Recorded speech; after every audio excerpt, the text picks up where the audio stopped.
Olá, meus amigos. Estamos aqui novamente no nosso quadro Dimensões do Espírito. E hoje daremos início a uma série de vídeos sobre uma figura ímpar no cenário brasileiro e mundial. Só de falar dele, a gente já se modifica. Não se trata de idolatria, mas de constatar uma vida diferenciada, uma vida que expressou o Cristo na Terra em plenitude. Particularmente acredito que ele seja o cristão que mais apresentou o Cristo para nós. Embora figuras singulares como Francisco de Assis, como Allan Kardec, nós vemos na figura de Chico Xavier a vivência da mensagem do Evangelho e da doutrina dos Espíritos. Então, se em alguns momentos ao longo desses quadros que intitulamos Coisas de Chico, a gente se emocionar, vocês compreendam. Chico, eu não tive a oportunidade de conhecê-lo pessoalmente no plano físico, mas já narrei aqui no canal que tive um encontro muito breve com ele no plano astral. Foi algo de segundos, mas muito significativo, porque do chakra cardíaco dele exalou o perfume que me inebriou a alma. Nós vamos começar essa série de vídeos lendo e comentando alguns textos do livro Chico Xavier, Coração do Brasil. Esse livro, escrito pela companheira Maria Gertrudes Coelho, publicado pela editora Lírio, editora espírita. Qual a importância de estarmos relembrando e estudando um pouco a vida missionária de Chico Xavier? Porque constitui uma referência de primeira grandeza para todos nós espíritas e cristãos. Inclusive, Chico transcendeu os arraiais espiritistas, porque pessoas de todos os credos o admiravam profundamente. E ele, sempre se definindo espírita, teve esse alcance na comunidade brasileira e até mundial. Penso que Chico foi aquela liderança natural e que nós não podemos realmente perder de vista para a segurança de todos nós, principalmente nós trabalhadores espíritas. Há muitos elementos na vida de Chico Xavier que servem de base para o êxito no trabalho espiritual. Naturalmente, temos outras lideranças maravilhosas, desencarnadas e ainda encarnadas.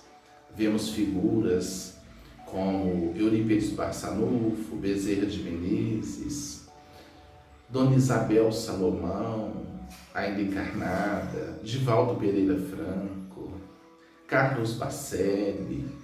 Temos muitos trabalhadores excelentes, Mas a figura de Chico se destaca muito porque é uma figura de total entrega.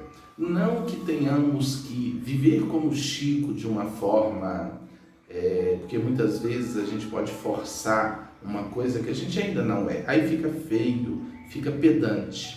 Mas ter na figura dele, na vivência dele, sobretudo de amor ao Evangelho, de entrega, de dedicação, de disciplina, isso é fundamental para todos nós. Então essa sequência de vídeos tem esse propósito, registrar aqui no nosso canal uma série de reflexões sobre a vida missionária de Chico Xavier, e eu gostaria de pedir a vocês que acompanhem o nosso canal.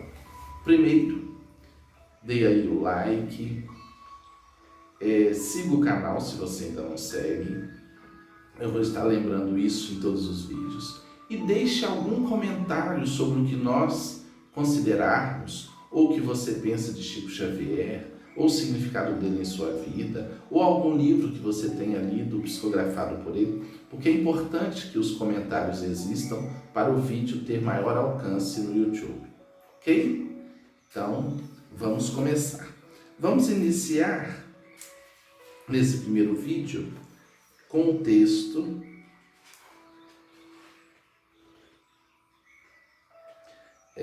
que a autora faz, chamado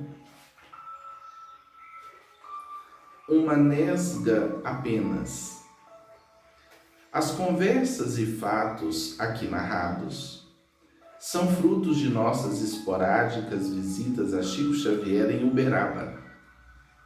Conscientes de seu valor histórico, decidimos divulgar algumas proveitosas lições deste grande apóstolo. Em Chico nós vemos a figura do apóstolo, né? Porque existe o discípulo que segue, existe o apóstolo que alcança o patamar da vivência. Então Chico não foi apenas um discípulo de Jesus, mas certamente um dos seus maiores apóstolos, se não o maior, da contemporaneidade. Trata-se apenas de uma nesga do coração do Brasil. E, à maneira de muitos amigos que fizeram o mesmo, no intuito de preservarem seus ensinamentos, desde já pedimos desculpas por ousarmos imitá-los, sabendo que uma forte razão nos leva a obedecer os ditames do nosso coração. Inúmeras criaturas passaram por ele, muitas ficaram e outras tantas se transviaram do caminho. E ele continuou o mesmo, fiel a Jesus e Kardec. Quando esse livro foi escrito, Chico ainda estava encarnado, né? Por isso que muitas vezes ela coloca o texto aqui no presente. Abordamos pessoas que com ele conviveram, outras que estiveram em sua presença uma ou várias vezes, algumas que nunca o viram pessoalmente. A admiração e o respeito são os mesmos. Foi sobretudo esse respeito que nos incentivou a escrever, e ficamos a imaginar quantos casos passaram sem registro, como seus belos exemplos nas longas peregrinações. Estamos cientes de que todos estão registrados nos corações e na psicosfera espiritual do universo, porque nenhum de nossos gestos ou pensamentos, por mais ínfimos que nos pareçam, permanecem ocultos aos olhos de Deus. Então, ela começa o livro falando das tantas experiências que tantas pessoas tiveram na presença de Chico Xavier, né? Particularmente conheço algumas pessoas que estiveram com ele, né?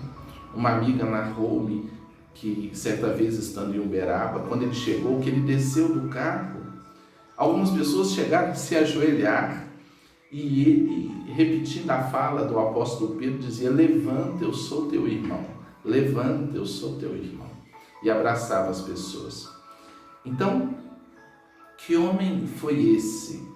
A impressão que temos é que a gente não consegue avaliar a dimensão de Chico Xavier.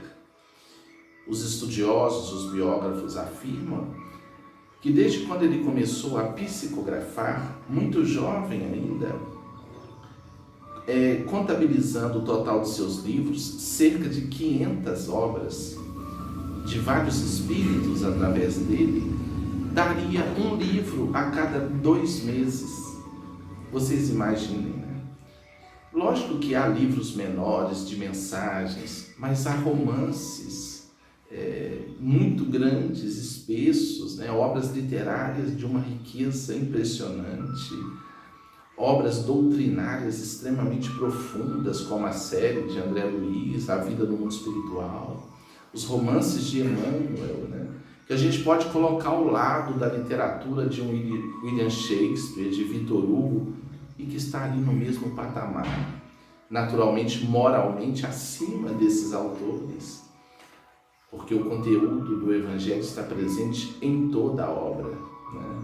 Então, nós vamos estar refletindo aos poucos sobre essa figura singular, esse homem que nasceu em Pedro Leopoldo, aqui em Minas Gerais, no ano de 1910, e realizou toda a sua missão sob a égide do Cristo.